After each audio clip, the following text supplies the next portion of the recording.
Coming up on Worthy of Love. I really met myself for the first time Mm, in the smoke and rubble of my old life. And I really, it was profound when I realized I, I don't know who I am. mm. I don't know what I want. I don't know what I love. I don't know what I care about. I don't know what I believe. I don't know anything anymore. And it feels like literally being reborn. And you have to just start over and learn from nothing. It's like learning how to walk again and learning how to crawl. And I mean, seriously, it I can't explain how much it felt like I had just stepped out of some kind of womb Yeah. and just like stumbling through like a baby deer who, isn't stable on their legs yet. Like that's exactly what it felt like. I've always wanted to do something very dramatic like that. That sounds like a soap opera where it's like previously on. So thanks for playing along with me. Today we are resurrecting an episode back from the dead. This is a conversation that I originally had on July 14th, 2022. And I talked to Hayley Winter, who is an evidence-based tarot coach. And I am sharing this episode today with the intention that you are inspired to cultivate and to trust your intuition, that you can cultivate deeper self trust, and that you can be inspired to follow your curiosity, that you can allow yourself to surrender and relax into the void if you happen to be someone who is in a phase of transition. And to be honest, as women, we are always transitioning. Transitions are constantly happening if you are paying attention. We are always transitioning from one thing to the next. But sometimes we are in those moments where it really feels like so much has crumbled and so much needs to be rebuilt from scratch. And so, if that is you, this episode is for you, and I hope that you enjoy. Hayley Winter is an evidence based tarot coach, educator, and the creator of the tarot coaching method. She's a proud nerd who's passionate about intuitive development and bridging the worlds of science and spirituality, and she's currently getting her PhD in consciousness and contemplative neuroscience. You can find Hayley on Instagram at Alchemy and Archetype. You can also connect with Hayley on her podcast, The Modern Mystic's Guide to the Universe. Enjoy this episode. Welcome to Worthy of Love, the podcast for ambitious, self-aware women who desire to deeply connect to healthy love. Whether you're single or in a relationship already, this show is here to help you slow down, reconnect with your body, and to help you realize that you are capable and worthy of cultivating and maintaining healthy love, even if you have a history of toxic relationships. I am your host, Celia Antonio. I'm a certified relationship coach and a certified female sexuality coach, and I am so grateful that you are here. Now let's get into the show.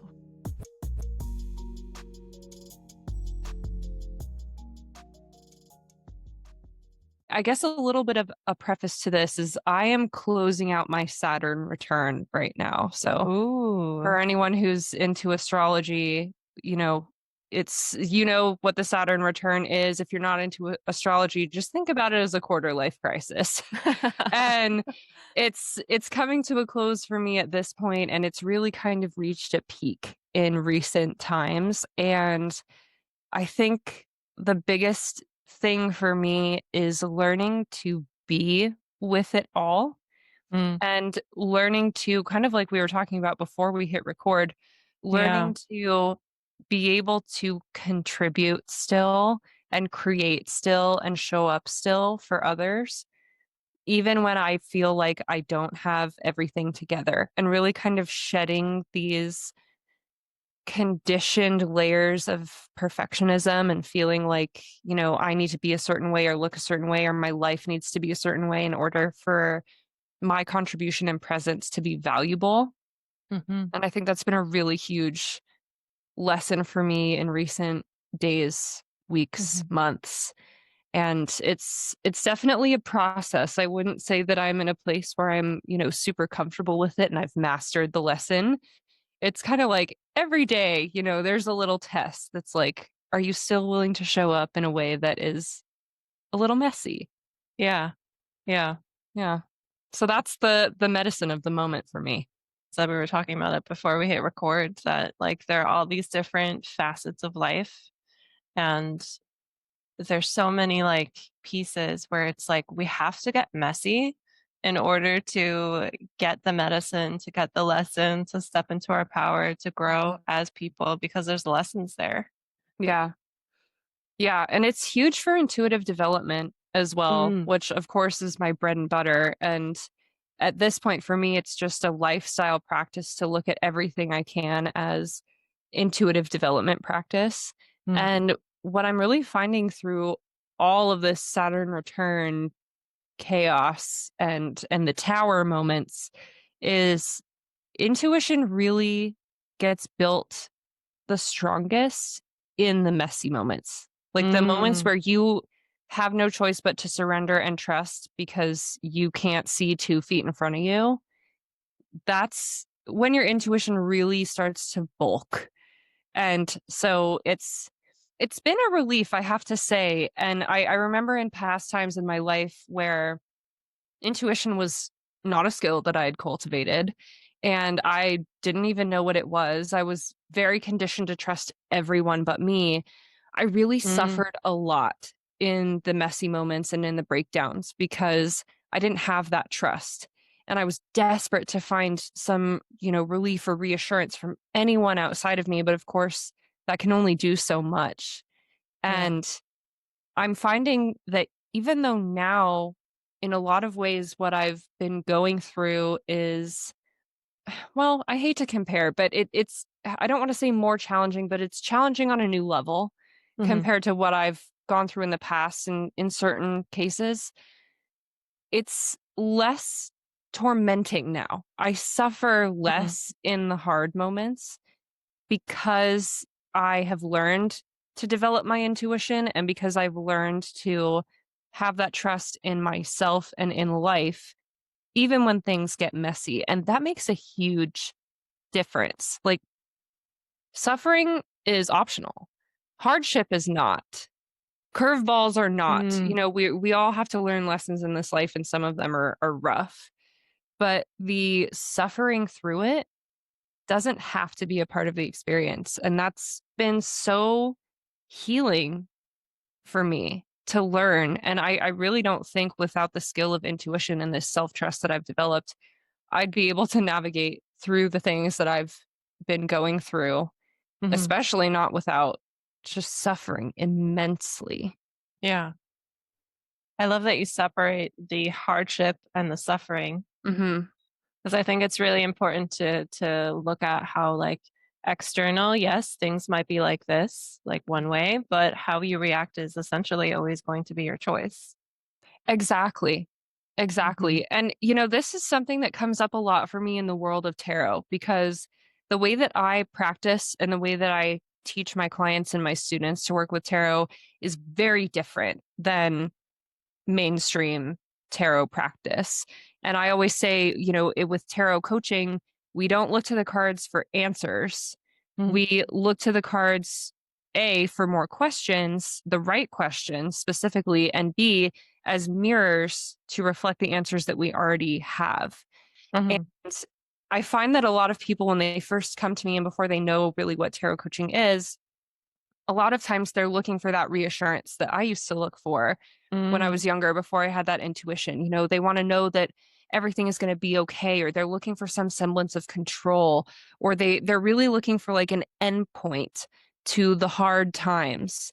And they're looking for tarot to kind of be their ticket to tell them how to do that. And one of the biggest transformations that I know I've seen working with the tool and that I've, taught and facilitated for so many people and helped them find for themselves is that when you know how to trust your intuition and when you have like a practice that keeps you in touch with it, you no longer feel that need to control the external. And you mm, no longer fear, the other shoe dropping. You're not just sitting there waiting for the next crisis and like waiting for the endpoint to the hard times because it's like, I understand that in life, there are all shades of experience. and I know that I can get through it. I trust myself to get through it. And that's the biggest difference. Like when you get to the point where you no longer need the external to look a certain way Mhm. in Yeah. order to feel safe and alive, that is, in my opinion, so much more powerful of a transformation than just everything in the external looking and seeming perfectly in flow. Which is it ever? Like, this is life, you know? No. Right. Everyone thinks everyone else has it, like, perfect and in Mhm. flow, but really none of us know what we're doing. Right. Yeah, and we can thank social media for that. Yeah. I mean, social media has done some good things, but that highlight reel Yeah. syndrome is a very real thing. And Mhm. it can take away the little bit of self-trust that I feel like we have too. Yeah. Because when we're looking at someone else's highlight reel and we think that like that's what their life is and that's all their life is, we're like, wow, what am I doing wrong? Yeah. And we make ourselves wrong. And then we feel Yeah. like we can only show up in certain parts of ourselves, only certain shades of ourselves are acceptable and valuable. And that can be Mhm. so damaging to your relationship with yourself, your relationship with other people. Like no one actually benefits from that. It's great to have Yeah. aspirations and, inspo, Mhm. but that's not all life is. Exactly. That's why I think it's so important for self-worth to Mhm. realize that all of us are here holding all of the things. We have highlight moments, yes, but we Mhm. also have moments where we're ugly crying, Mhm. moments where we're in pain, moments where just now I opened my door and I got a notice from my landlord that my rent is increasing and I'm like, fuck. Oh boy. But at the same time, like because I've also been kind of playing into this surrender and trust, I was kind of just like, all right, I'm open for a miracle. I'm Mhm. open for a miracle. I'm open for a miracle. I something is going to happen. I'm open Mhm. to the miracle and I like forgive this and whatever I'm making it mean, like you said, the separation between like, oh, this is a hard thing and Mhm. suffering, like I don't have to suffer. I don't have to be like, oh, this number is my enemy now? Yes. I love what you just said about what you're making it mean. Mm, Because that is everything, and I don't yeah. feel like it gets talked about enough, and in the world of tarot and tarot coaching, this is this has so much to do with it, and it's one of the best things about working with tarot, in my opinion, is because when we work with the cards, which reflect to us the different shades of the human experience, Mhm, we really start to understand that there are infinite perspectives that we could take about any given situation, any given context. And one of the things that causes us to suffer is clinging to a particular perspective and really narrowing ourselves down to think that something is only one way or it means only one thing. And this is something I work on a lot with clients. And it's really, coaching based too, coaching psychology. Like, what else could this mean? mhm. And really allowing yourself to expand and look at things from different ways. It's so liberating to Yeah. understand that, like, it doesn't just mean this one catastrophic thing that maybe our lizard brain brought up at first glance. There are other opportunities. And when we can ground into an alternative perspective or an expanded perspective, we open up new possibilities for Mhm, what can be created out of that situation. Possibilities that wouldn't have been there had we remained with just one limiting perspective. mhm. And that is true inner power, I think. How Yeah. did you come up with this new method of tarot coaching? Entirely by accident. Seriously, I always say that I'm the last person in the world that should have created this methodology or landed here because I was so not in the realm of anything spiritual Okay. in any capacity. And I mean, it wasn't until I had my first kind of life collapse tower moment, like, and I'm talking major tower moment. I've had many, many tower moments in my life, but there was, one phase of life where it was like everything Mm, fell apart. And that I consider to be my awakening experience, because that's kind of when my perspective started to broaden. But Yeah. it wasn't until then, and by this point I was already, all the way through my undergraduate degree, all the way through my first uh, master's degree, and in a career that I didn't love as a therapist. And I was very, very staunchly rooted in the science camp. And Mm. I specialized in cognitive neuroscience. I was very, 3D reality oriented. Mhm. And the institutions that I went to were very much the same way. My schools, it was all very not inclusive of the spiritual realm in any capacity. I didn't understand it. I didn't have any interest in it. I didn't have any personal experience with it. It was not in my world. Mhm. And when my life fell apart, it just so happened that at that exact time, the tarot literally just fell into my life. It was such a weird series of events. It was actually my bridal shower, and we were doing like a boho theme. We had like crystals and stuff, really just for the aesthetic. And my best friend planned it all. She's like very vibey, and she makes beautiful setups. And so she had planned this whole thing. And kind of on a whim, I was like, you know what would be fun as just an activity? Let's hire a tarot reader. I knew nothing about it aside from what I had seen on TV.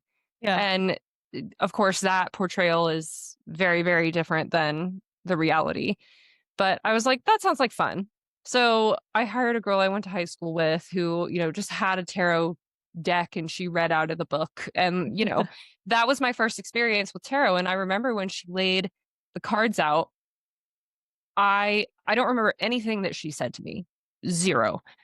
But I remember all of a sudden I started, I say hearing, but it's not like hearing with my ears, internally Mm. hearing Like an with your inner soul. voice. Yes. And I just Okay. I knew things. And Mm. I call it getting downloads, which I know is a phrase that's really common in the spiritual community. And at the time I did not know this, but that's Mhm. what I said, because that's what it felt like. I looked Mhm. at these images, and all of a sudden I was knowing things and hearing things in my mind, and I was getting clarity on things. And again, it had nothing to do with what, the girl I had hired to read tarot for me was saying. Yeah. I don't even think I listened to her because there was so much going on in my inner space. And I was like, what is happening here? And that unlocked an insatiable curiosity in Mm. me. And, as an academic, as someone with a very strong research background, I just did what I knew how to do. And I went back to school and I got a Mm. second master's degree, and I brought the tarot to class. Literally every single paper I wrote in that second master's degree program was about the tarot. And I studied it from all different lenses, and it's in the field of psychology because that's my field. Okay. And I went deep. I went wide. I mean, I took it like eco psychology, the psychology of our connection with the earth, and, Mm. transpersonal level. But I also went like very minute and into the mind. I took it, somatic in my somatic psychology classes, every Mhm. lens that I could. And I basically got 3 degrees in one because I specialized in three separate things, because I'm a glutton for punishment, I guess. And I just really love reading that much, apparently, and writing. And so it's at this point, I've written thousands of pages. And at this time, also, I was leaving my career as a therapist, which my body was no longer supporting. I Mm. was kind of in and out of the hospital at this time with my genetic condition, and I couldn't go to the office anymore, but I still really wanted to work with people. Mhm. So I got my coaching certification at the same time through my university. And so this was another lens that I brought the tarot to. Yeah. And because I was really new to tarot myself, I didn't have a lot of, conditioning or education on the traditional way of working with tarot. So Mm. I really, started from the ground up with basically no exposure. And I just started exploring what had happened to me when I looked at these cards. And I started, learning how asking questions just like we do in coaching and working with the tarot as a tool to access different layers of consciousness could really create incredible insights, but also tangible transformation in Mm, life. And it was really just, over time, over that 2, 3 years of getting my second master's degree, the methodology was just, it was born. It was a slow process and a lot of exploration, a lot of personal trial and error. I remember when I got my first tarot deck, I was like shaking because I was so scared because I had such little exposure. I was like, what if I pull a bad card? Is it a bad yeah. omen? Mm. I had so much fear. But by the time I was on the other side of that program, I was like, where was this all my life? Like I wish I had had this. Like teen me would have benefited so much from this. Early 20s me. Like Yeah. and so now I'm just it's everything. It became my whole life back then and it's my whole life now. I'm taking it back to school and I'm in my PhD program and I'm specializing in consciousness and contemplative neuroscience and I'm going to, Wow. be exploring like the brain aspects of this and which areas of our brain light up when we work with this, the neuroscience of intuition, all of it. So Mhm. the nerdiness just has no end with me and I'm taking it even deeper. I But love it. yeah, that's the short story long of how Yeah. tarot coaching was born. Wow. I love that. I love your like courage to kind of just like try things out and like stick with it and research it and see how it unflowed, like how everything Yeah. came together. That's so Yeah. awesome. And it was terrifying, I have to say, because again, I came from such a staunch scientific background. Mhm. I mean, the first thing I had to get over was my own dissonance and my own, like, what the hell am I doing right now? Like, I'm sitting with tarot cards. Who am I? Like, I am, I'm an academic. I'm a researcher. Like, I can't be sitting here doing this. If anyone found out, I would be completely ostracized. And Don't so you I had to kind of, also didn't you also grow up somewhere where like tarot is seen as like evil and bad? yeah, well, I mean, yes and no. My own upbringing Mhm. wasn't super biased, I would say. I mean, I grew up in like a loose Christian household. Mhm. Like my family went to church on Christmas and Easter, kind of a thing. And religion was never a big part of my life. I never identified with it at all. Mhm. And but there wasn't too much fear mongering in my own household, but just in like my community, Mm. there Yeah. was. Mhm. And just the misconceptions because of pop culture, and like witches and what does that mean? There was a lot of that coming up. And so I was really afraid of that coming out, of people close to me learning what I was doing because, what would they think? But Mhm. in addition to that, I had my own inner issues with it because Yeah. I was like, what is this? Like, who am I? I don't understand. Yeah. Why is this happening? What am I doing? But walking away was never a choice because I could not deny what was happening. Mhm. I was experiencing it. And, Yeah. firsthand experience is up there on the hierarchy of things that lead us to believe, right? So Mhm. I couldn't deny the experience I was having in my mind. And I had to understand. And that's really been like my driving force in life is this need to understand, which is in a lot of ways antithetical to where I've ended up in that ability to just trust Yeah. that they're like kind of on a spectrum and they work together, but they're also in opposition. It's very paradoxical. It's very, duality esque. Um, but I had to really come to terms with my own curiosity about this tool that to me seemed like it had no place in my world. And then sharing it with other people, that was a whole other ball game. I mean, it took me, I think, 2 years before I even told my husband what I was doing. Wow. Yeah, it like a Yeah. long time. And then, slowly I started to tell my friends. And Yeah. then, eventually I kind of understood that this methodology was born through me because it needs to be shared. And I Mm, really had to tune into that and understand, like, this is bigger than me.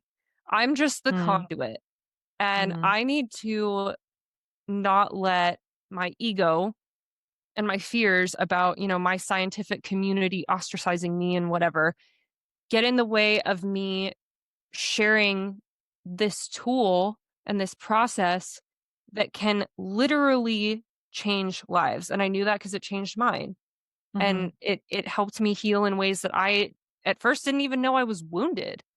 Yeah. And so I had to make that more powerful than all of the doubt. But that was not a linear process. It was not easy. When I first started my Instagram account and started posting, I would like post and then like sit there and tremble in terror for like, an hour. But of course, like barely anyone's seeing it. It was just one of those things. And over time it got easier. And now it's like I'll pretty much tell anyone what Mhm, I do. I don't try to hide it anymore. And I've gotten comfortable with the discomfort. mhm. The discomfort hasn't gone away. I'm okay with it now.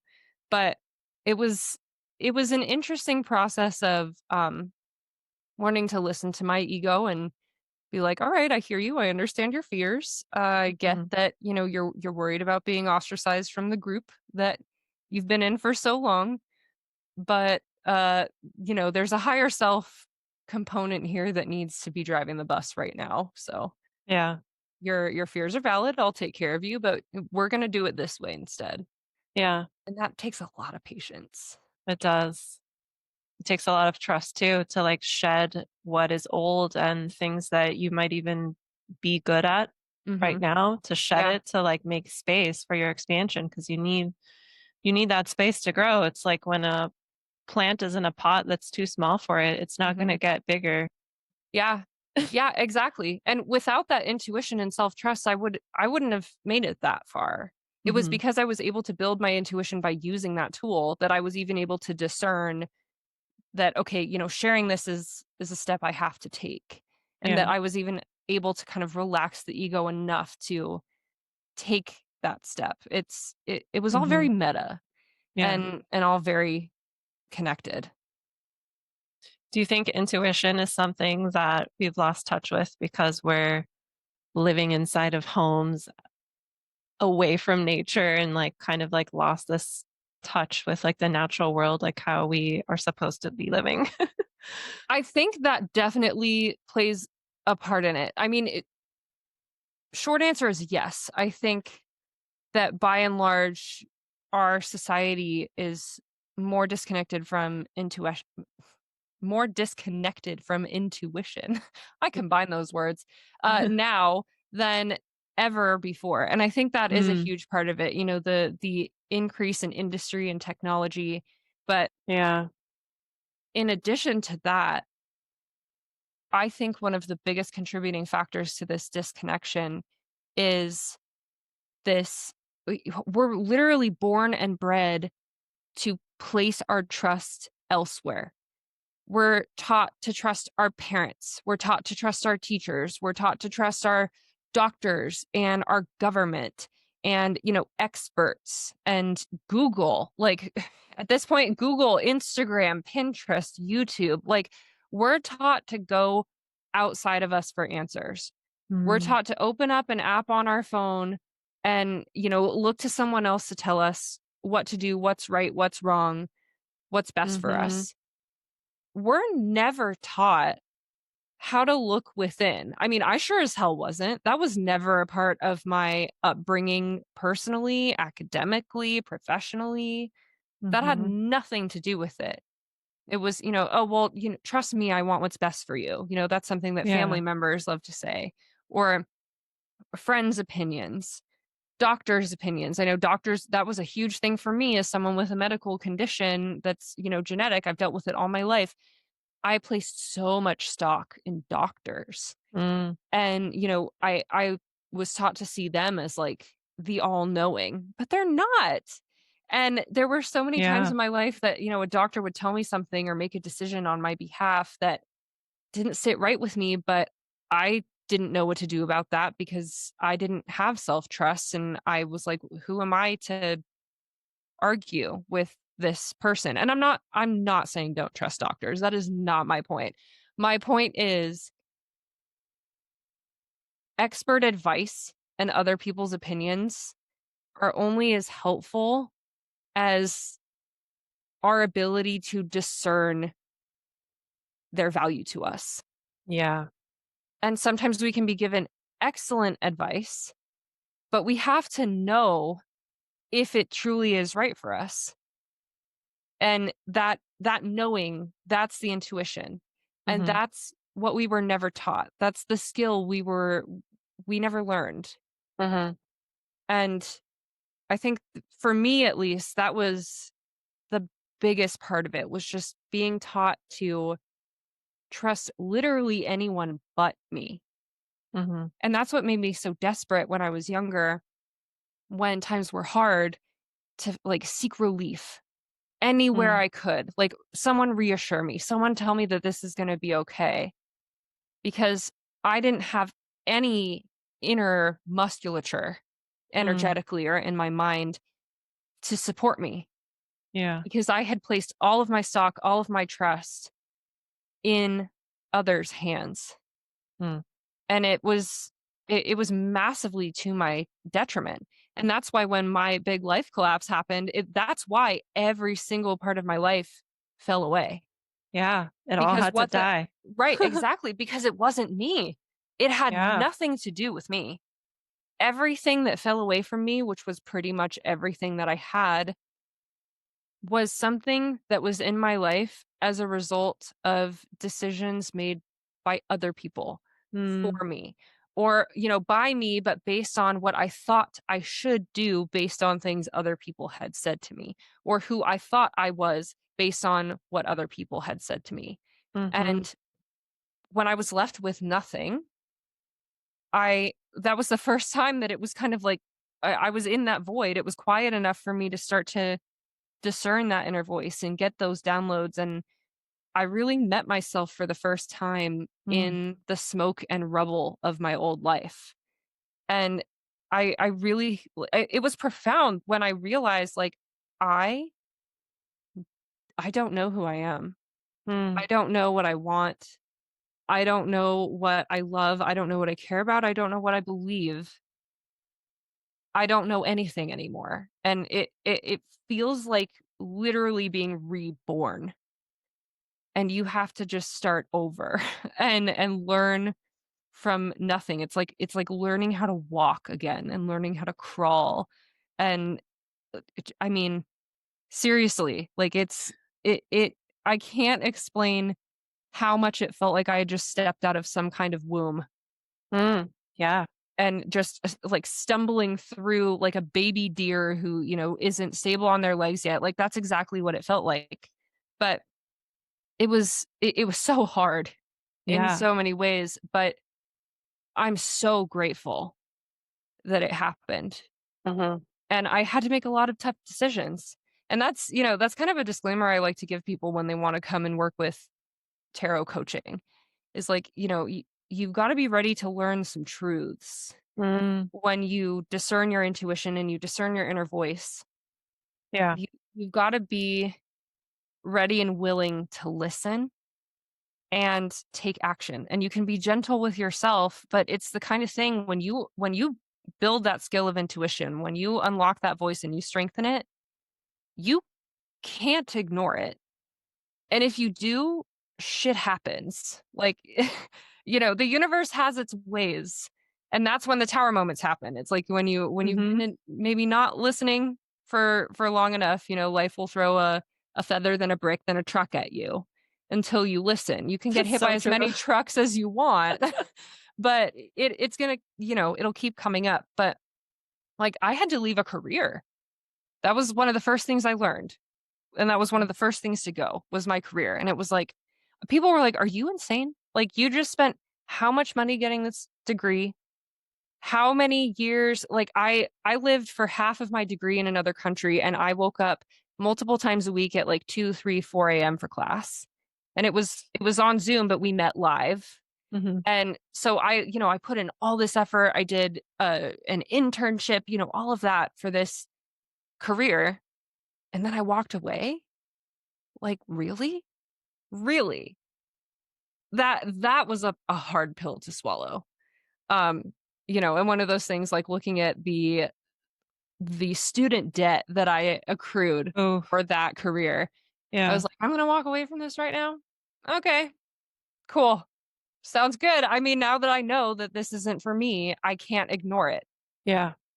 And my body made sure of that. My body laid me out and was like, If you're gonna keep pushing it, guess what? I'm gonna force you to stop." Mhm.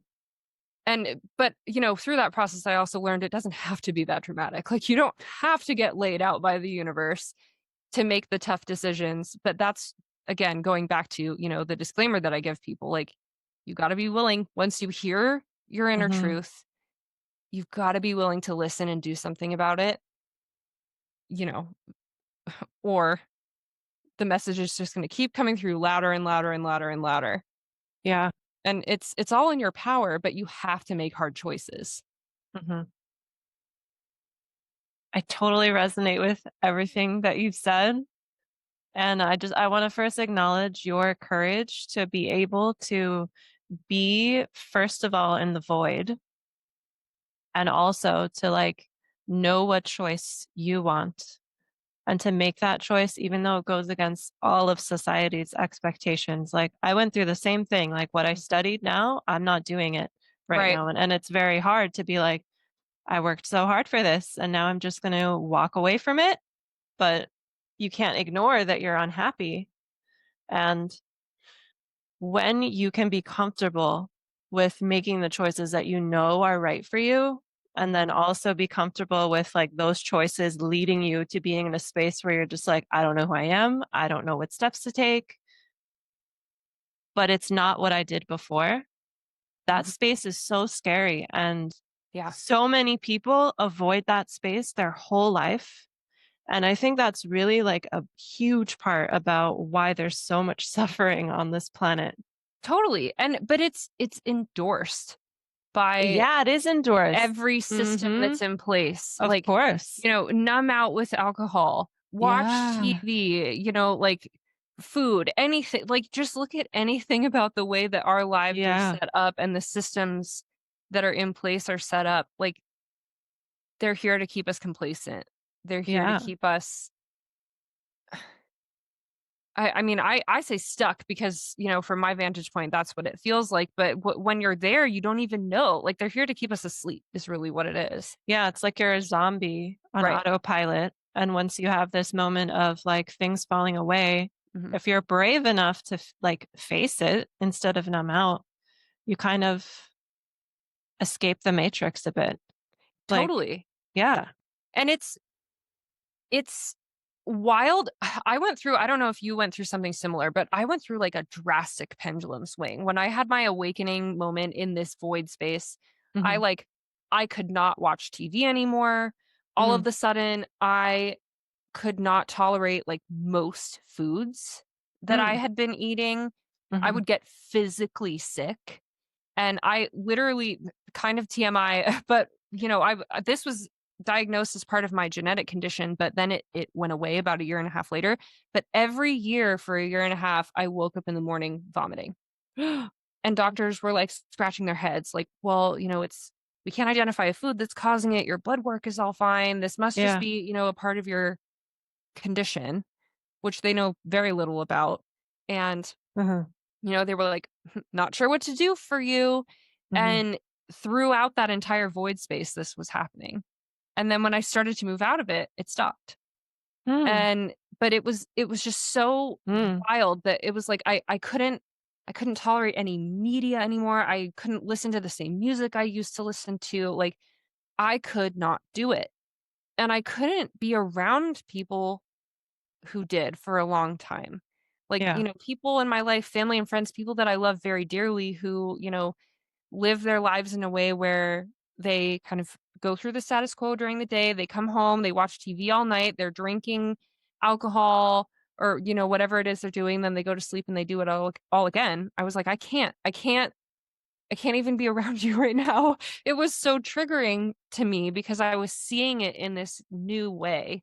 Yeah. And I was like, "Do you don't see what I see? Like you're blue pilling it. Like Mhm. you're in you're in the matrix right now." And of course, Yeah. because I was like the least spiritual person ever, I had no clue. Like I had no language around this. I had no idea what to make of my experience, but I was like, this is too much. And so I went through like a serious hermit phase of just like Mm. complete isolation. Yeah. And of course now I've balanced out and I can be around those people again, and I can accept Yeah. that, people live different lives, they have different perspectives, but in that void space, it was like it was so new and so raw and so vulnerable that I was like, I have to be in a cocoon right now. Yeah. I was a total pile of goo. Mhm. I totally feel you. I've been there too. Yeah. I've been And there it's too. not a one and done thing. No, it's Like, not. Oh my it just gosh. keeps happening. I feel like well, at least in my experience, like the first time it was big and uncomfortable and like Yeah. everything in my life fell away except my yoga practice, which is the Mhm. thing that led to my awakening, but Mhm. everything else shifted. Yeah. Um relationship I was in for 6 years, my career, friendships. Mhm. I grew up loving horror movies, and I could just not watch anything that had any kind of violence or killing or Oh, anything yeah. like I that. still can't. Still to this day cannot. Yeah, and I loved, like, horror movies and I things like loved it. It that. was my favorite. I used to Yeah. watch Goosebumps as a kid. Do you Oh my remember that god, show? yes, yes, that was my favorite, and I Was love my favorite too. all once they started coming out, like, the Insidious movies and things like that. I loved the horror. Can't do it now. Mhm. Can't do it. Same. I couldn't even watch Hunger Games. I watched 5 minutes of it and I was like, this is too Yeah. violent for me. I had to close my eyes and I told my husband, I'm like, I can't watch this. Yeah.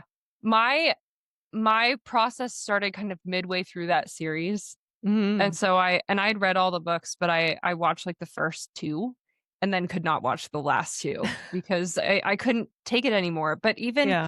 even some of the things that I do still watch, and I mean, I don't know if this has to do with awakening or if it's, like, an anxiety thing or what it is, but I'm definitely, like, a person that just rewatches the same things. It takes a lot for Mm. me to venture out. If I'm gonna consume any media, it's usually Yeah. familiar and, like, Yeah.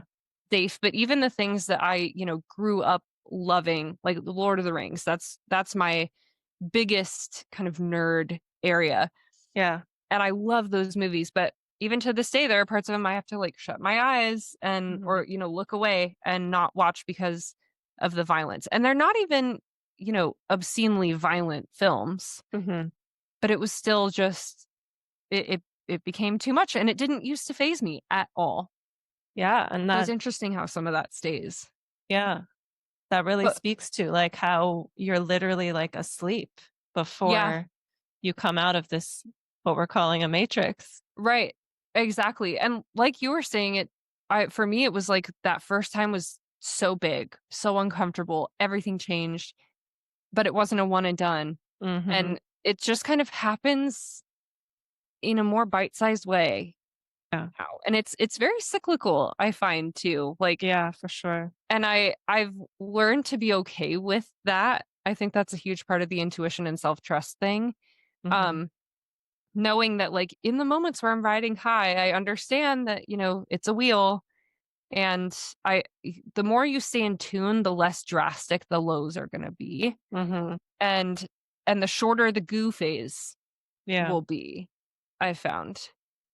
But the goo phases still happen, and Yeah. by goo phase, maybe I should give some context. Whenever a caterpillar goes into a cocoon, they, like, melt into a pile of goo Ah. before becoming a butterfly and leaving the cocoon. So that's what I mean by goo phase. It's when we Yeah. cocoon and we dissolve. And it still happens. Like I don't think anyone gets so awakened that they never goo out Mhm. anymore. Yeah, for sure.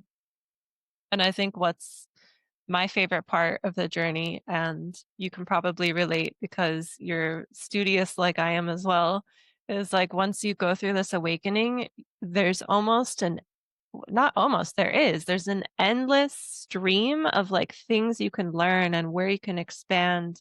And Mhm. it like just opens up this like portal of endless knowledge where like when the pandemic happened, for example, and we were stuck inside and everyone was like, I'm so bored. I'm going to make a TikTok. I'm just like, how can you be bored? Okay, and honestly, I get a lot of, like, hate for this sometimes, but that first little bit of lockdown, I was like, "Thank you." Like, I can read this ever-growing book list that has been Yeah. sitting here on my side table for months, like Mhm. it but yeah, absolutely. And honestly, I think this is one of the most fun ways to build your intuition is following curiosity. Curiosity is Mm. one of the voices of intuition. And once you go through this awakening, and if you're listening to this, I'm assuming that you have experienced that. Um, maybe I shouldn't assume, but it's probably available to you if you're listening to this podcast right now. Yeah, But maybe it'll happen while they're listening to this. maybe it will. That would be rad. Please let me know if that Right. happens. Um, but once that happens, like you said, there's that infinite stream of new things to explore and learn about, Mhm. and following what sparks your curiosity. That's how I started building my intuition. That's how Mm. I found tarot. Mhm. And following that as deep as it could go, and I mean, not everyone, it doesn't look the same for everyone. Like, tarot became my thing. I lived it, I breathed it, I ate and slept tarot. It was everything. A lot of people don't go through things that way. They toe dip Mhm. into a lot of different pools, which is awesome. And I still do that to an extent, but I definitely went hard with the tarot.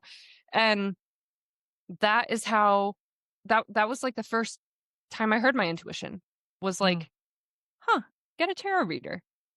And then I look at the cards and I start hearing these downloads and I'm like, "What the fuck just happened to me?" And that curiosity, like, that was, like, flame turned into a full bonfire in Mhm. terms of curiosity, and it was following that even, showed me what my intuition was and then built it. Mhm. And that's I it's just such a fun thing and a great antidote to boredom also. Yeah. Like, what are you curious about? Like, what are you interested in? And just letting yourself, like, follow the breadcrumbs, which when you're in the void, that's exactly what you do. You Yeah. follow breadcrumbs because that's all there is. One step at a time. You don't even see the trail. You just see the one right there, like, right Yeah. in front of you. Wow, that's a beautiful metaphor. It's honestly, when I think about, and I do think very symbolically, especially since working with the tarot, but when I remember back on that void period, I literally imagine myself like in a dark, barren forest that has been burned to the ground, Mm. literally picking up breadcrumbs. Like, that's the image that I see because that's what it feels like. But those Yeah. breadcrumbs are intuition. Mm. And curiosity is a fantastic gateway, especially if you're an anxious person like me. Yeah. And one of the biggest things for me throughout this whole process, and one of the biggest things that I teach and guide people through is discerning anxiety from intuition. Because a lot of times anxiety pretends it's intuition and it Mhm. tells you that something's very, very wrong and you just know it. And the truth is, they're very different experiences, but we're never taught that. So, how do we know? But if you tend to have a proclivity towards anxiety, curiosity is a great place to start when Mm. building your intuition because it's not threatening. Mm. It's exciting, it's fun, it's expansive, and it's just about interest, and it's low risk, high reward, and it is your inner voice talking to you. So I can't say enough about curiosity. I think again that's another superpower of ours. It's a flavor of intuition, but Mhm. it's one of the most beautiful things about being alive. Mhm. Do you wanna speak to another flavor or voice of intuition? Because now you have me so curious. Yeah. Oh, let's see. Well, another one that I like to talk about a lot is choice Mm. and the power of choice. And I think choice, just like intuition, is one of our top superpowers. And it's really what makes us human is our ability to choose Mhm. because a lot of other living beings can't choose the way we do.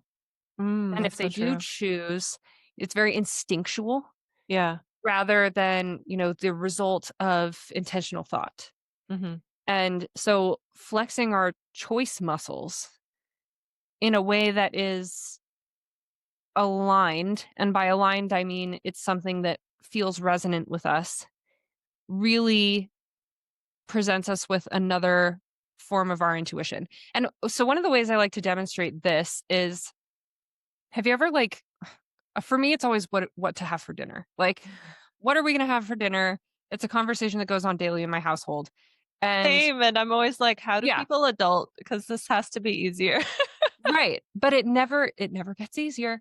And so often we literally resort to flipping a coin.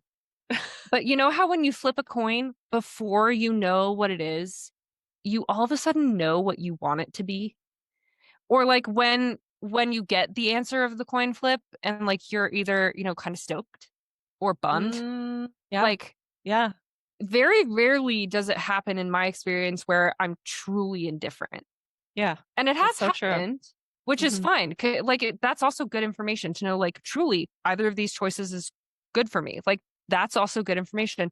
But when you flip a coin, most of the time what happens to us is we start to understand what we do want.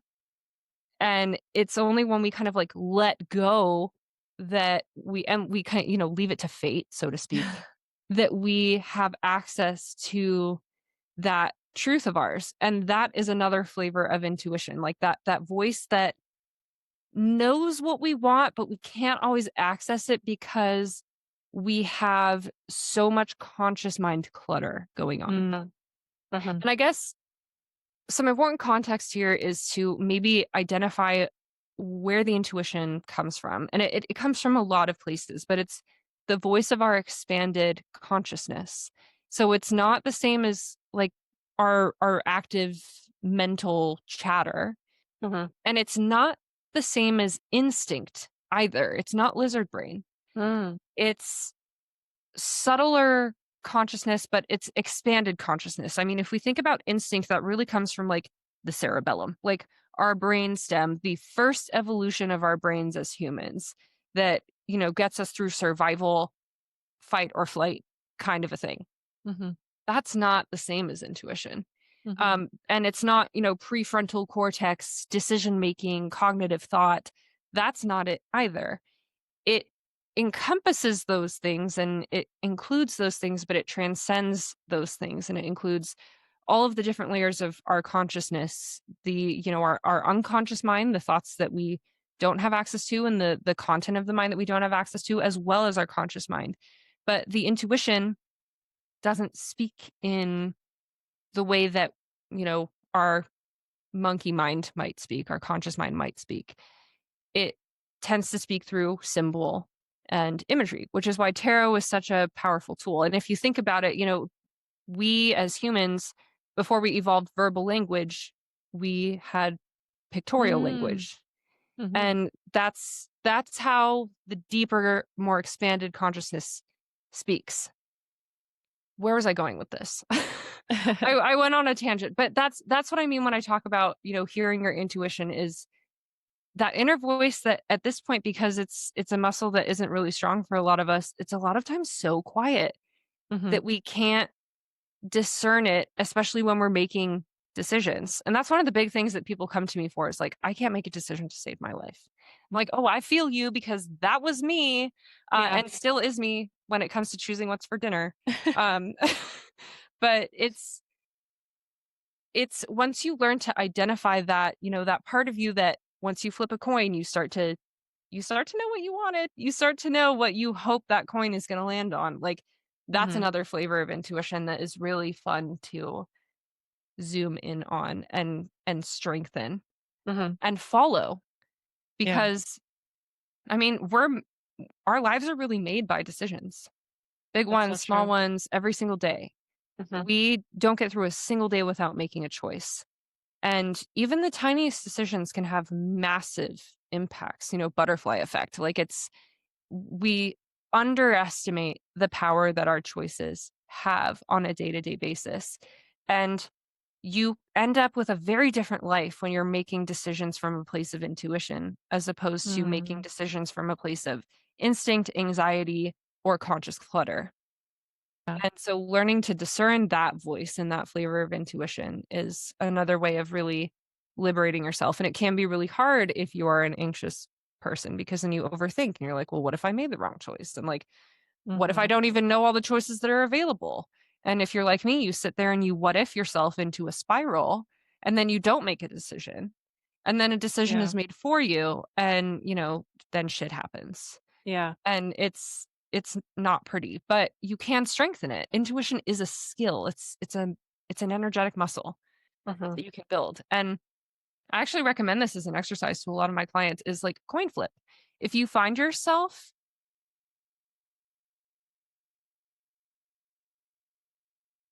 Okay. sorry, my Alexa just went off like 5 times. Oh, I didn't even hear I it. have oh, okay. I thought you could. I didn't want to talk over it in case you could so that you could edit it out. Anyway, real life moment. Um, what was I saying? Oh yeah.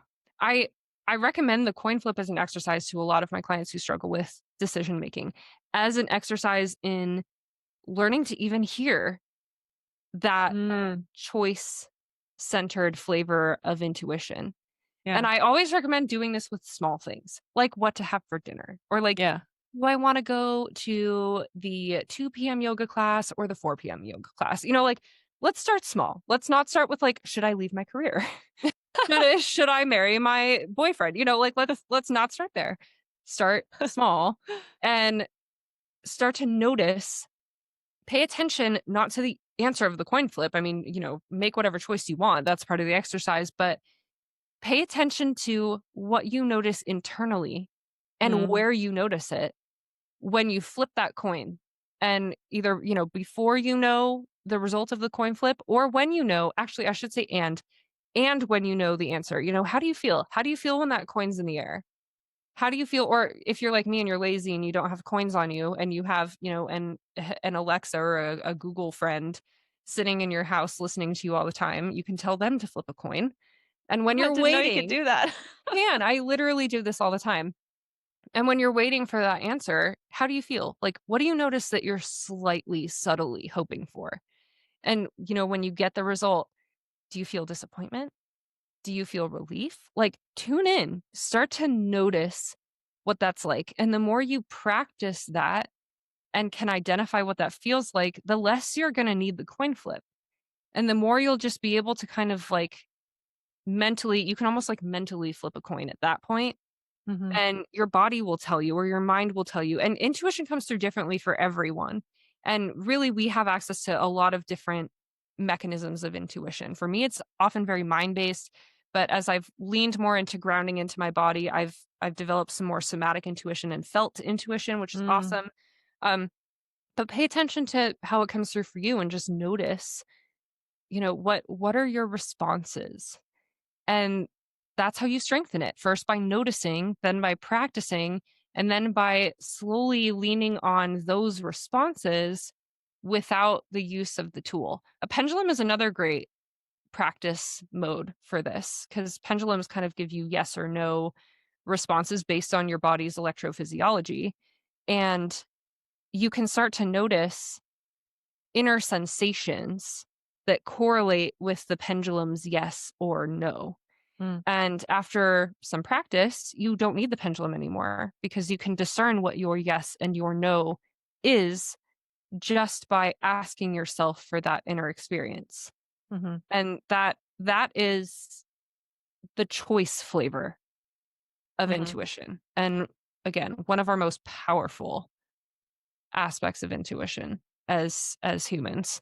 And the life that's available to you when you make choices from that place is just so much more empowered, so much more liberated, so much more sovereign, which is more important Mm. now than ever Yeah. in our society. Yes. I know this is a A whole whole other can 'nother of topic. worms. Yeah, I know, but it's seriously of all times to develop this skill, like Yeah. of all times to learn how to identify your inner choice, now is that time. because no one can take that from you. Yeah. No one can strip that from you. Mhm. If you learn your inner yes, your inner no, if you learn your inner signals when it comes to making choices and decisions, Yeah. it doesn't matter what the government says, it doesn't matter what your family says, it doesn't matter what your friends say, it doesn't matter. You will always be able to identify your inner choices, Mhm. and no one can take that from you. And that is real sovereignty. And Mhm. I feel like I just got like uber serious, but I'm like I'm I am so passionate isn't even the right word. I'm like I have so much conviction about this, especially now Yeah. with everything going on in the world that like we and especially, as women, as beings with feminine energy and or even just beings that are deviant from the norm, like or Yeah. deviant from the majority, whatever it might be, we need these skills now. Yeah. We need something that can't be taken. Mhm. And from that foundation, once we have that inner power, it can radiate outwards and things can change. And I really truly believe that. And Yeah. the more people we have in this world who get back in touch with their intuition, the better off everyone is going to frickin' be. Like so many of the decisions that are made in this world by the powers that be would not be made if these people were conscious Right? I and in always tune. yeah.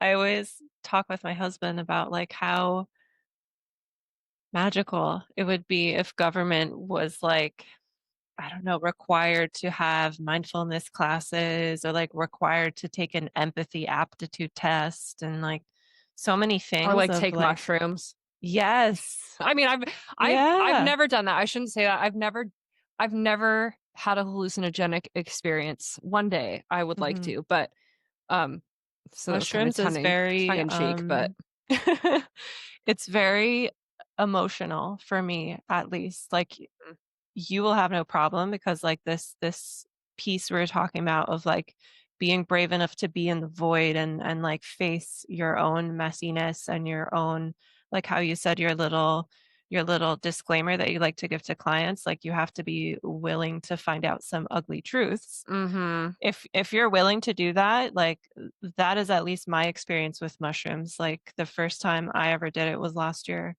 and what came up was like, "Oh my gosh, I'm carrying around my childhood trauma into every experience I have." And like, Mhm. I just like ugly cried about it and like just remembered how scared I was of a certain caretaker when I was a child and just like realizing like, wow, this fear never had the space to release. So now Yeah. here I am able to release it.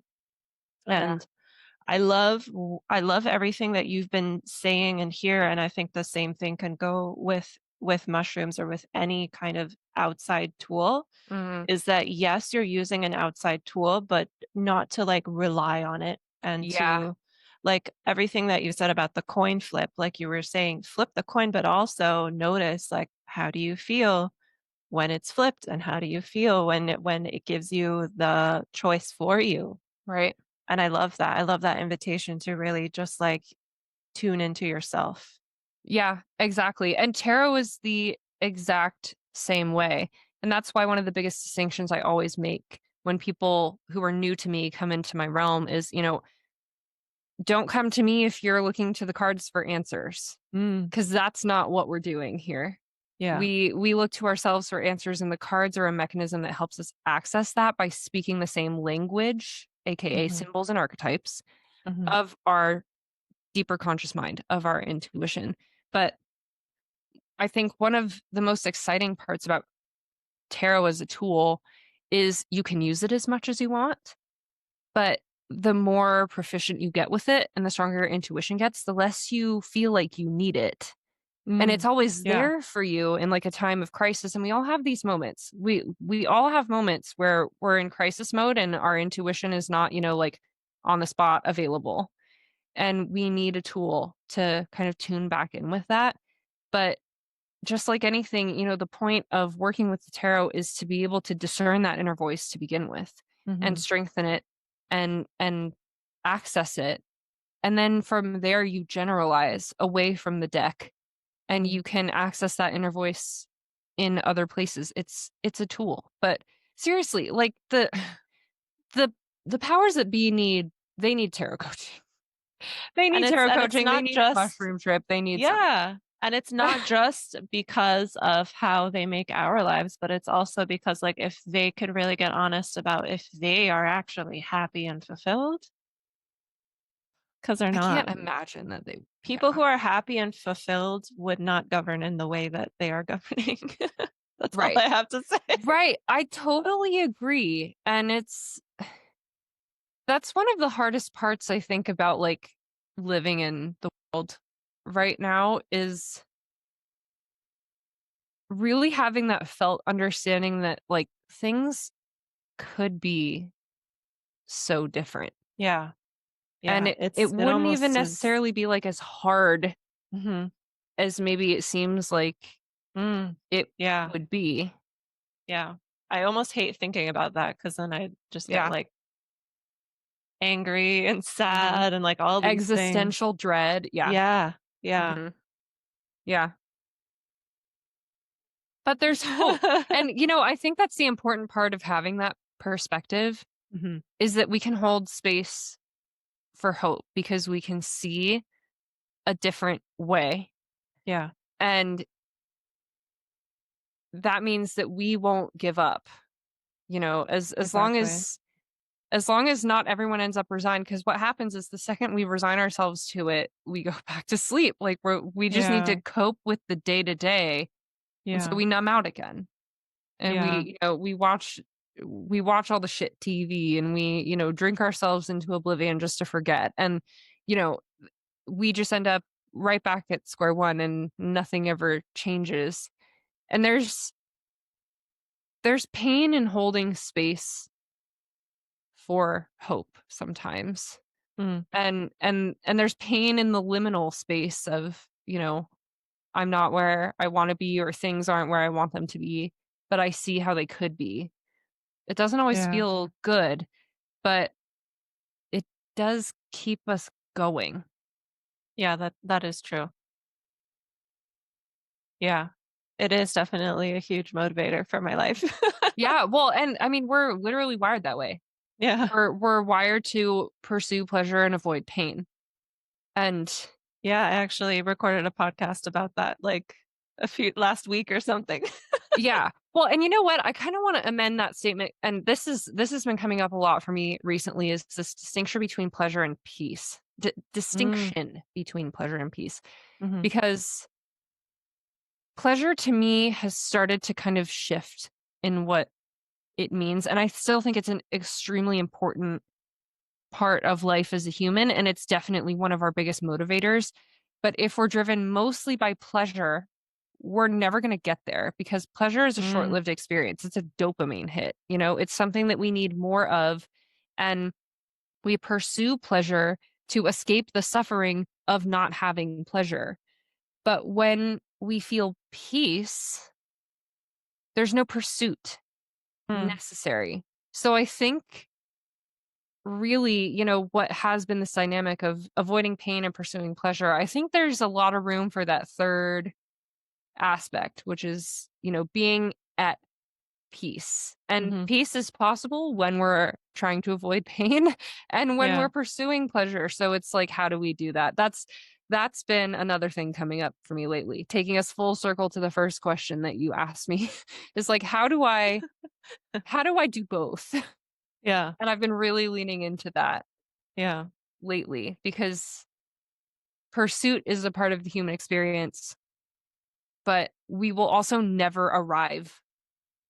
So, how do we find peace with the moment now, knowing that there will be pleasure and there will be pain and there has been pleasure and there has been pain and that cycle's not going to stop? Like, how can we Mhm, be at peace with that? And I mean, peace is something that I think all want to see in this world right now, but we can't create it around us if we can't create it within us. mm. And Yeah, I think that that's a big way that we can all do our part right now is like, how can I find some peace? Mhm. in a world that seems drained of it at the moment. To me, peace is pleasure. And And a lot of times also they come hand in hand, I think. yeah. Yeah, and also to me, like, the way I see it is, like, I've also been on this journey of, like, pleasure and reconnecting to my body in a different way and, like, sexual healing since last Mhm. year, since September, and the way I see it is just, like, there's pleasure in everything. That's how I see it, like, Yeah. there's pleasure in when I'm crying because someone left me a mean comment on Instagram. There's pleasure in that. There's pleasure in giving myself that space to just, like, ugly cry and, like, feel through what I'm feeling. Yeah. Like, I feel like that for me is the piece, is, like, finding pleasure in all of it. I love that perspective. My Pisces rising is obsessed with that perspective. Like, I just think of, like, how many times in my life have I just been, like, crying my eyes out in the shower, but, like, part of me is secretly digging it because 'cause I'm, like, listening to music and I feel like I'm in a music video, I like love it. I love it. I love then it's painful, but, like, there's that part of me that's like, "Oh, this is so Yeah, deep," like, loves the yeah. experience. Especially what it's like it's what's true for you in the moment, and, like, for me, being self-expressed babe on the internet, like, my whole thing is, like, just expressing whatever is true Mhm. and making the path of others to also do that same thing because that's where we get liberated. That's where we Yeah. can connect to our intuition. That's where Yeah. we can connect with our choice. That's where we can connect with our curiosity of saying, "This is what interests me. I wanna do this thing. I wanna sign up for this class." Mhm. Yeah. Yes, so many beautiful things here. So many, and that also just brought us back full circle when we were talking about, the external and the highlight reel and all of that, and, Mhm. it's interesting, something that I've noticed because social media has been a huge struggle for me personally, just, like, even wanting to be on the platform.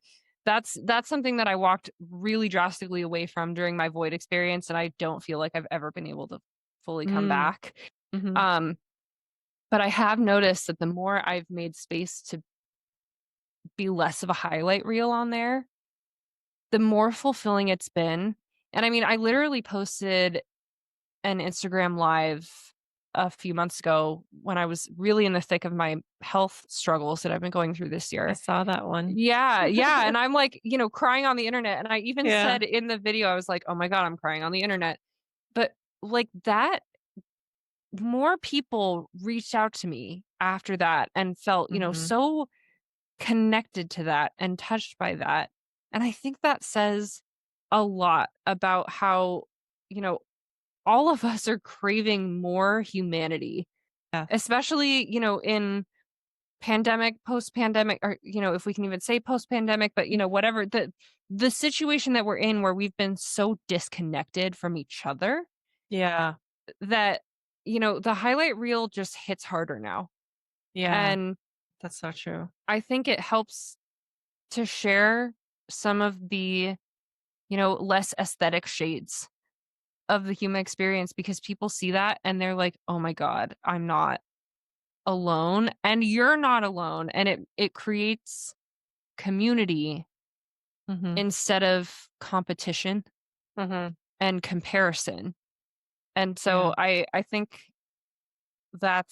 I love that, being self-expressed is your whole vibe because I just think that is like such medicine for our internet dependent, social media, social distanced world. Mhm. Highlight reel can't help us where we're at. Mm. We need that real shit. We Yeah, need we to do. remember what it's like to be human and be with other humans. And sometimes that means crying on the internet. Yeah, that's so true. I wanna move into some questions that I like to ask towards the end, Yeah, let's do it. and then we'll play with how people can find you online and find out more Yes, about your work. absolutely. Okay. So the first question is, what does self-love mean to you? Ooh. Okay, I'll try not to go on too much of a tangent here. But for me, self-love is an action, not a feeling.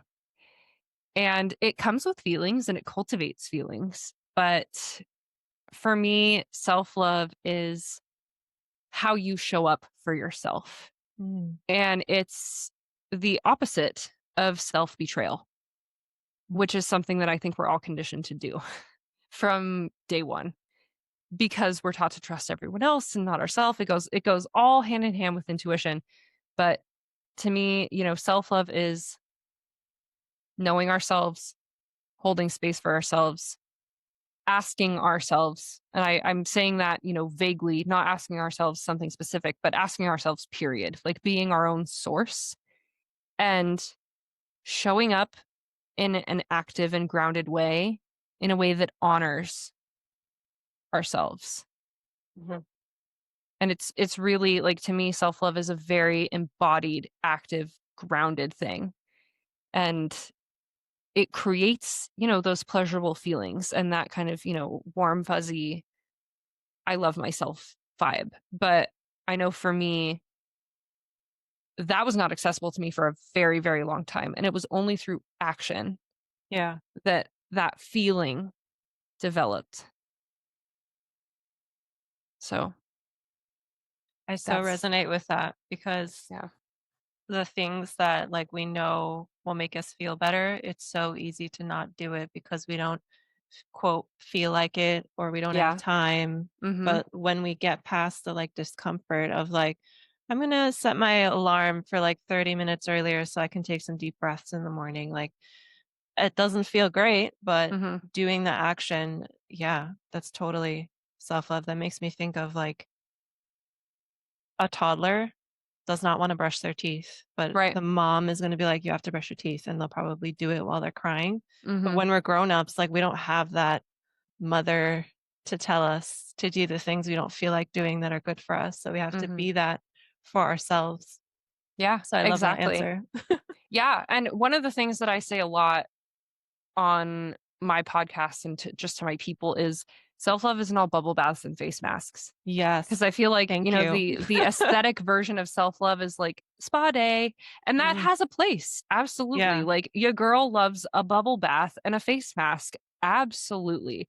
But a lot of times, self-love for me looks like folding the 3 days worth of laundry that I Oof. have sitting on my couch, like, Mhm. even if I don't want to, but Yeah. doing that because I know that future me is gonna be so relieved when Yeah. that's done. And I mean, sometimes self-love is like really, really hard decisions. Yeah. Like I have multiple people very, very close to me who have just had to make the decision to leave very close, very long-term, intimate relationships. Yeah. And it's a hard decision.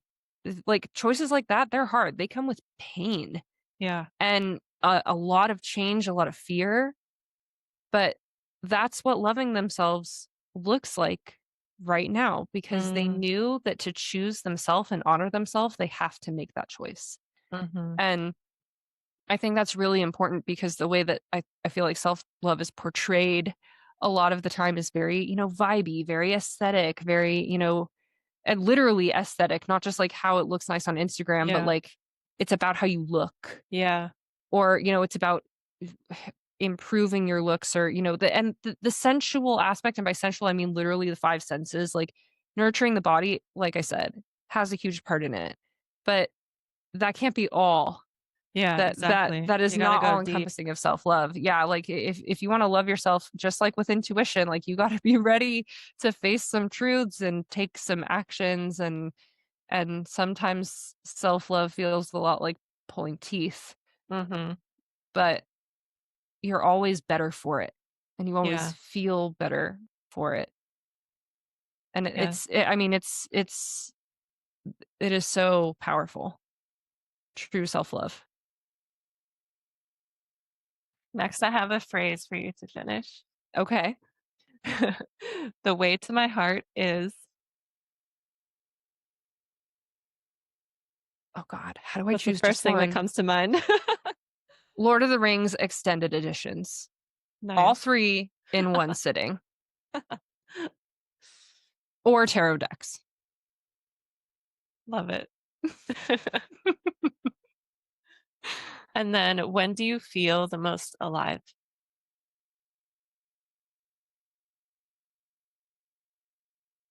Hmm.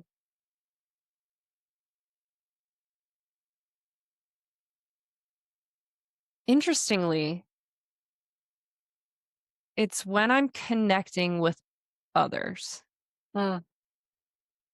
And I think specifically either connecting in a really deep way, like you and I right now having a really deep, Yeah. honest conversation, like that kind of a deep soul to soul type connection. And also laughing, like laughter and lightheartedness and, just, yeah, laughing with other people. Like that deep soul connection and laughter are when I feel most alive. And I said interestingly because I'm an introvert.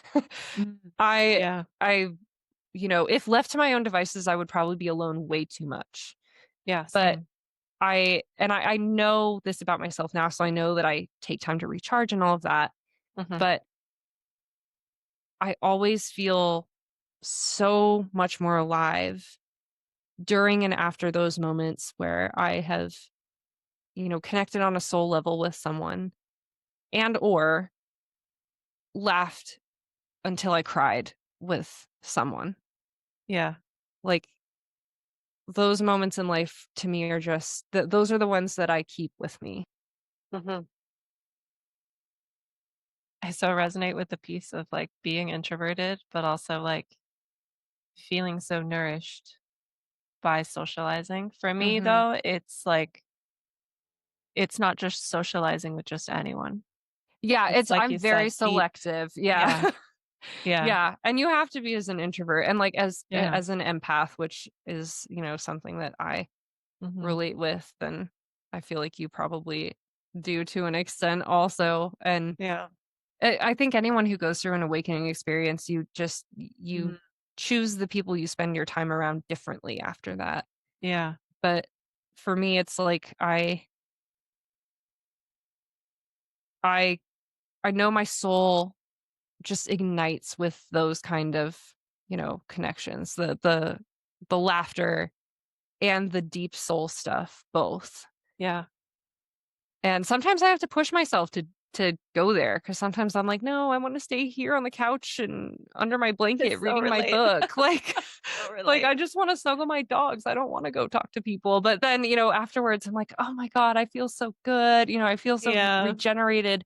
So, it's it's definitely an interesting dichotomy as an introvert, Mhm. but that is definitely when I feel the most alive, especially if it's in nature. Oh, Like, yes. You're sitting in speaking my language. I have a really good friend who owns a hot spring, which is so dope. What? And, like, she has, like, a natural stone pool where this hot spring feeds into. You can't go in the actual hot spring because you will die, but it feeds the hot water into this natural stone pool, and it's in the high desert, and we go there sometimes, and, it's a great place to watch meteor showers because it's completely in the middle of nowhere. There's no, light Wow. pollution. And I think of so many of the moments that I really feel alive, both in terms of sharing laughter and having deep soul conversations.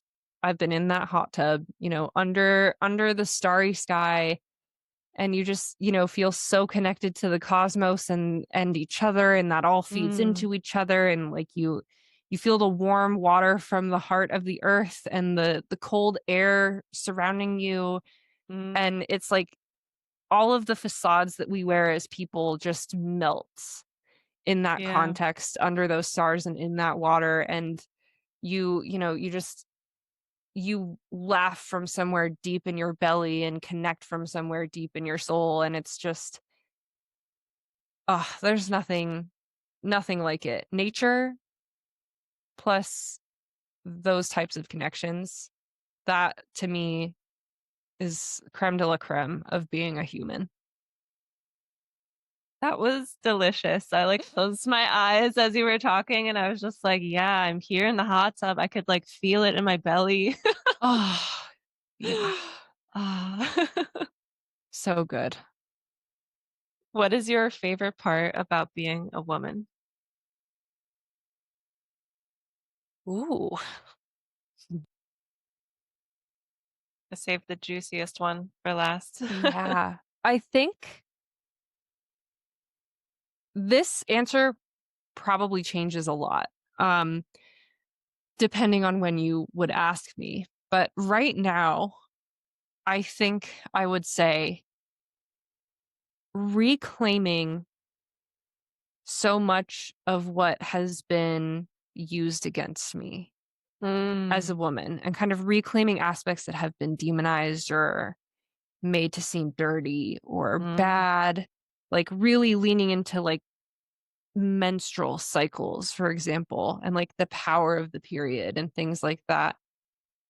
I've just loved that whole journey of like learning my body's natural energy cycles and how to harness the creative cycles of energy that my body goes through in conjunction with those cycles. And, mm, things like I was taught that my period was an inconvenience, it was embarrassing, it was shameful, it was something that I was supposed to hide and preferably get rid of by taking a pill or, implanting something within me. And I've done both of those things.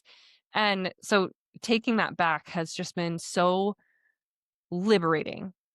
And I've loved that. And I think healing the witch wound is another one, and that kind of came hand in hand with coming out of the broom closet, like the tarot closet, like sharing with the world that I use tarot cards, even though I don't use them in the traditional way that some people might call witchy, but like really like I've had that term used against me when people learn that I use it, and I'm like, thank mm. you, please, Yeah, please call me that again. I'll embrace that term yeah, if that's what you want to call me, because I've done a lot of deep historical digging as part of my own reclamation journey on, what is the witch thing about? Like, if I'm delving in the world of tarot and talking with people who are in this world, I want to be educated on, what does it mean? And witches were healers. yeah, Were and are. yeah, And powerful women, intuitive women, medicine yeah. women. Mhm, And, mhm. if you want to call me a witch, I will say thank you. Um, and Same. there's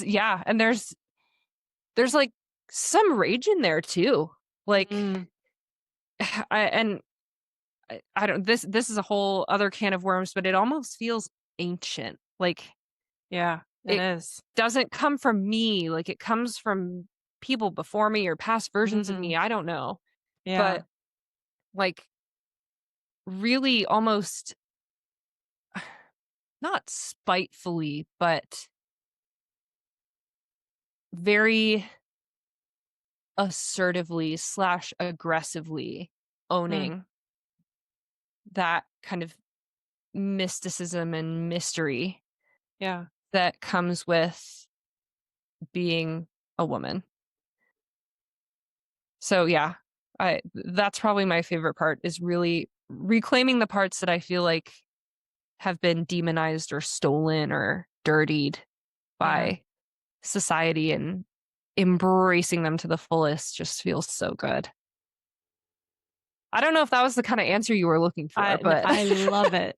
I love it. I'm here for it. I resonate with it. I actually wrote down witch wound in my notes because mhm. that's what was coming up for me when you were talking about like how your hand was shaking and like how your Yeah, community was like had these notions of like what tarot and spirituality things are. yeah. That's exactly what it was. Yeah. Yeah, And it is very beautiful that like here we are, we get to have this conversation on the internet and we get to put our creations out there in the world that our grandmothers and great grandmothers and all the women in our lineage didn't have this power to do it. Even my grandmother, like it's wild when you dive into just, like, recent history of, yeah, like, women not being able to have their own credit cards or buy a yeah, house, like, it's it's wild that that was real and that was, like, not that long ago. Like, people are alive yeah. today who couldn't vote. Right. It's yeah. It's crazy. And I think digging into my ancestry has been another part of this reclamation piece for me too. Recent ancestry, but even, slightly more distant, Mhm. like on my mom's side, the women in my family were practicing druids that had to flee Ireland to get away from Catholic persecution and being murdered for their practices. And on Yeah. my dad's side, my grandmothers were indigenous and, practicing medicine women and in a tribal situation. And, for among many other travesties, Mhm. they had their identities stripped away, like legally speaking. They were first given papers and then had those papers destroyed Oh, and man. their practices and homeland along with it. And it's like, I feel like that's the source of a lot of the rage too. Like when I said it feels Yeah. ancient, like it almost feels like it comes from them. And Mhm. Yeah. um yeah, it's so I feel like in a lot of ways I'm reclaiming it for me, but it doesn't just feel like me. I feel like I'm re-owning this for them. That reminds me of something you brought up when we recorded on your podcast. You were talking about quantum entanglement. Yeah. Yeah. So when you heal, not only are you healing like whoever follows your path or does your work or comes behind you in your leadership, but you're also hmm healing backwards and Right. healing your lineage as well. Yeah. Didn't we talk about like the egg? Yeah, we Like the did, the egg where and the the ovaries and 3 how we're born the with all of our mhm, eggs. And like mhm, so in theory, we could trace that back. Yeah. yeah, Yeah. yeah. Exactly. That concept Exactly. is so mind-blowing, It so is. mind-blowing. And it makes so much sense. It does, for sure, And for it's sure. but it, and there's something just you can just feel it. Like again, I know I repeated this twice, but like it feels ancient. Yeah. And a lot of the things that have kind of come forth for me since my awakening and all of that, and especially when it comes to reclaiming like my femininity and my essence as a woman, which I lived in the masculine until my awakening. And then I was like, what is it? What is being a woman? That's when I started to kind Mhm, of explore all that again. But it really like a lot of that drive and a lot of the rage and the power, it doesn't feel like it's coming from me. Like I'm not doing mm, it on purpose. yeah, I'm not consciously creating that necessarily. It's more like I am unearthing it. Like I'm removing the layers and I'm finding something that was already there, which is very intuitive. I mean, that's what intuition is. It's just mhm, discerning what's already there. Um, but it's all been so hand in hand, like the intuition and the self-love and the reclaiming my feminine energy. It's all connected and it's truly magical mhm, in all of its flavors, including the hard ones. I yeah, wouldn't trade it for anything. me either. So where can people listening find you online and find out more about your work? Yes. So I'll say sporadically on Instagram at Alchemy and Archetype. I definitely go through seasons. Sometimes I'm posting a lot. Sometimes I am, in the background doing deep work with myself and my clients and students. But that is a really great place to get in touch with me and all the content I've created. It's there, and more is always coming. It's just I'm not an Instagram every day kind of gal. I'll be straight up about that. Um, but I also have my own podcast, which you have been on, which is the Modern Mystics Guide to the Universe, and I love her. She's such a fun place to be, such an amazing corner of the internet where I've, just been able to speak to so many amazing people and connected with so many amazing people like you. And um, I always love growing the family over there. And that's that's where you can find me. That's really where I do most of my thing.